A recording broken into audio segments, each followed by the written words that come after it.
So I don't know if you've noticed, but it's a pretty wild time to be a developer right now. You have the threat of nation-state actors constantly targeting developers. Right now, we'll get into that. You have the new threat of agentic AI systems deleting entire code bases, or shadow AI systems installing malware or running malicious commands. It's pretty wild. But in this video, I'm going to go through some of the new tooling that we have at our disposal to try and tackle this. My name is McKenzie, and you are listening to Tool Time by Aikido Security.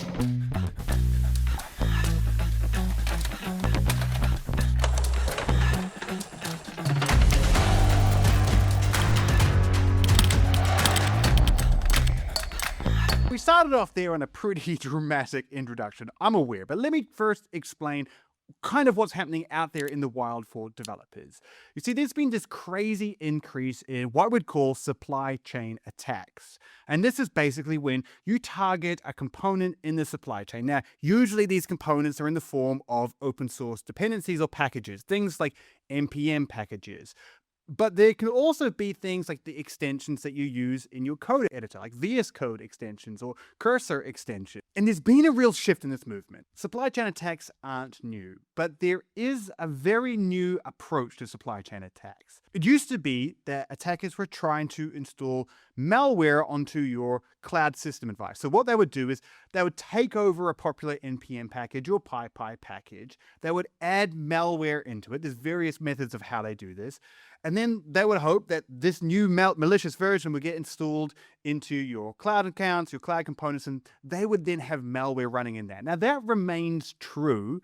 Now people realize that actually they don't need to target your cloud accounts. All they need to do is target your developers. And this is because before any of this gets launched into production, often a developer will run dependencies locally. And if those dependencies had malware in them that did things like steal credentials, for example, or try and install a backdoor onto the developer's machines, that gives the attacker plenty of opportunity to move laterally into systems. And it will even often give them credentials to infect new packages. So one NPM package is infected, and then they get credentials to infect new one. Why this is important is you can put all kinds of controls inside the environments that you own as an organization, but it's much harder to enforce that in your developers' environments. And this is what the attackers realized and took advantage of. A lot of developers work on personal machines, and there's always a way to work around a lot of these blocking devices because sometimes you need to be able to get past them. So this has birthed a necessity for a new tool. And the tool is developer device protection.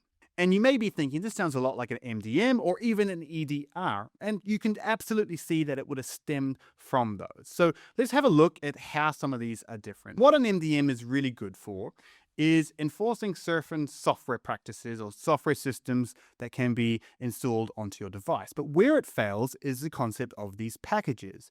Can you imagine if you needed to get approval every time a developer installed an open source package? Now, if you're running something locally, there could be thousands of open source packages that need to be pulled and installed. Imagine trying to block all those or getting permission to run all of those. It doesn't work. And then you could flip the script and go into an EDR. So an EDR is essentially kind of virus protection, but it really struggles with malware. Now, virus detection used to be done by signature. So you'd have a known virus and it would have a hash, a signature, that you could detect of this exact malware. But if anything changed, then the signature detection wouldn't really work. So viruses got very crafty and they altered just enough to change the signatures, or we invented polymorphic malware that would kind of morph every time it was installed onto someone's machine. So it couldn't be. So then EDRs needed to adapt and they went through behavioral detection. So now we're looking at the behavior of certain applications and what they're doing. Are they doing something malicious? Now, this is great. There's no excuse not to use an EDR, but it doesn't work for developers because what a malicious package does, from a behavioral point of view, it looks exactly like what a legitimate package does. So a malicious package will go through, it will install, and it will immediately start enumerating through files to try and find secrets. Maybe it's looking for .env files. There's plenty of packages that need secrets in order for them to be able to work. So they will also do this. The behavior is almost identical. So it's very difficult through behavioral analysis to actually detect malware. And this is also true for now what we have are these AI agents that can be installed into devices, which look from a behavioral point of view very similar to a human operating a computer. So these become very, very difficult to be able to detect from this standpoint. So we need something else. So in walks developer device protection, or just device protection, depending on how you want to call it. And essentially, how this works is it looks at all of the packages that are running on a developer's machines, the extensions, the Chrome extensions, the VS Code extensions, everything, and matches them to a real-time malware database that knows what packages have been turned malicious. So it's not looking for behavioral patterns, and it's not trying to identify known malware. Instead, it's looking at a real-time database and either blocking the installs of malicious packages or notifying you whether you have any installed. Same is true for things like Shadow AI. If you're looking for specific agents that are installed on a machine, or if you're looking for malicious rule sets that have been done. So if you're familiar with Clawbot, there's something called Claw Hub where you can install skills onto that. So maybe you have malicious skills onto your machine. So you need to have a couple of things. You need to have access to the machine to be able to have a look at everything that's happening in there. And then you need access to a live real-time malware database. Now, typically, when we're looking at NPM packages, if it's an account compromise, this is the worst kind because this will have the biggest impact to you, the biggest blast radius, and the account compromises are happening all the time. Then the malware itself, the malicious package, will generally only have a lifetime of 7 hours before the maintainers will be notified, regain control of their account, and then remove the malware and revert back to a clean version. So it's really important that the database that you're connected to knows that that package is malware in real time. So I'll give you an example of that. I work for Aikido. Aikido has a real-time malware database called Intel. You can check it out. It's intel.aikido.dev. And here you can see all the malicious packages that are being published, whether they're VS Code extensions, NPM packages, PyPI packages, regardless.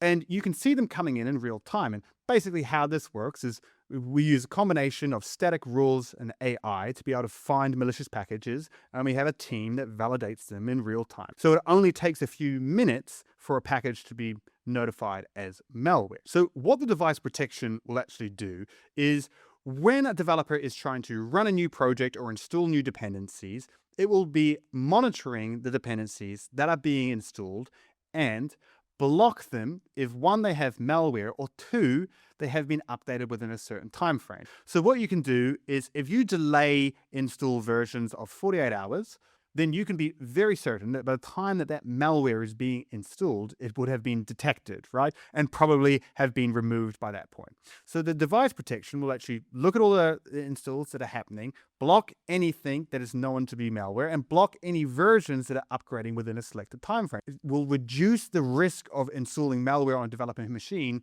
immensely. Same is true for malicious rules in AI. Same is true for things like VS Code extensions or Shadow AI systems. It's particularly tricky for developers in the work that they are doing for these other systems to be able to detect it effectively.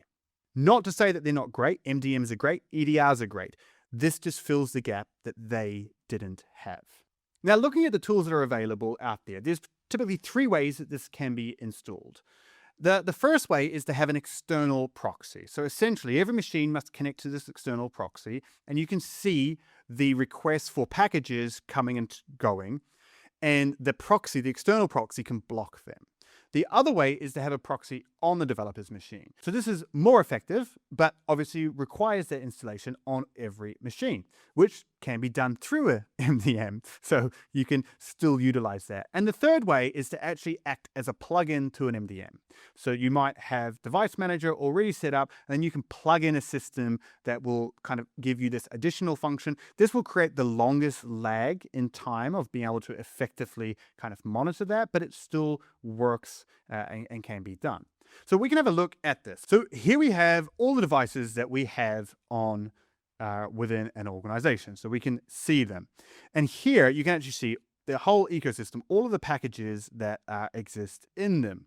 And then obviously all the malicious activity that has been stopped. So here we have 295 malicious packages that have been blocked. This is a demo account. If you have numbers like this, I'd be terrified. So hopefully you don't. So we have here all the packages that have been installed and the ones that have been blocked. So these have been blocked because of a policy. So the policy is not to have those. And these ones here have been blocked because they contain malware. Now, hopefully your dashboard won't look anything like this, but you can see basically the visibility that it gives you into all the devices and then what all of the extensions and the dependencies that are installed onto that device. So it gives you great visibility into all of that. Visibility that didn't previously exist. That in general is developer device protection, or just device protection.